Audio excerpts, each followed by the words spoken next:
Hi everyone, welcome to my YouTube channel. Today I'll be talking to you about Korean skincare.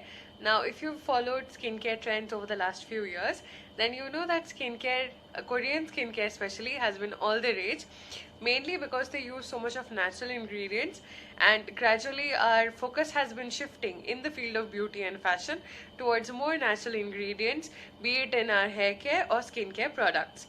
Now, Korean skincare is actually a 10-step long elaborate process. Now, I won't be getting into the details of it, but I will be clarifying how you can make that 10-step skin care into a very feasible, sustainable method for your day-to-day skincare. Now, if you have oily or combination skin, I would suggest that you miss out the first step of Korean skincare, that is oil cleansing. Because oil cleansing, especially the use of coconut oil, might be comedogenic, that is, it can lead to acne or breakouts. So a better option is you go for foam based or charcoal based cleansers, that are water based cleansers, because these will remove your dirt and impurities without having that associated risk of causing breakouts.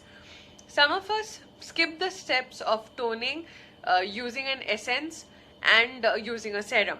If we combine these, we can use just one serum or something like a toner which is made up of natural ingredients.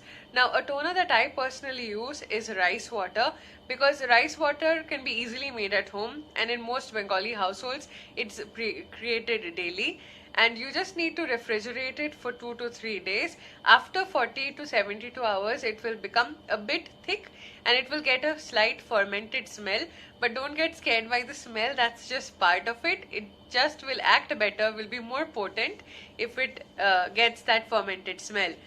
Then just you take few drops of it in the palms of your hands and rub it all over your face and wait for it to dry.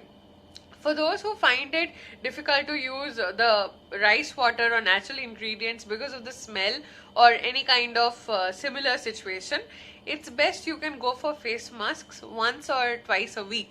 Face masks are available in many brands.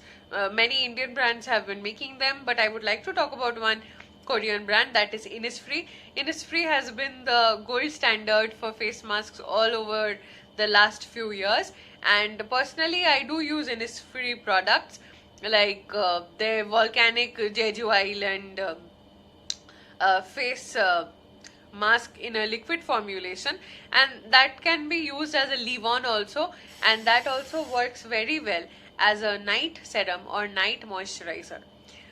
Now, if you want to in humid and warm climates, if you want to skip the moisturizing, then you can do that also, because I am personally a person who uses moisturizers only in winters. But for summer season it's much better to use toners or serum, because these will just keep your face hydrated without causing that extra oiliness because of moisturizer. Now, I would like to continue certain more tips in a later video where I will focus extensively on the do's and don'ts of Korean skincare. Till then, do keep supporting me and do like this video and subscribe to my channel. Thank you.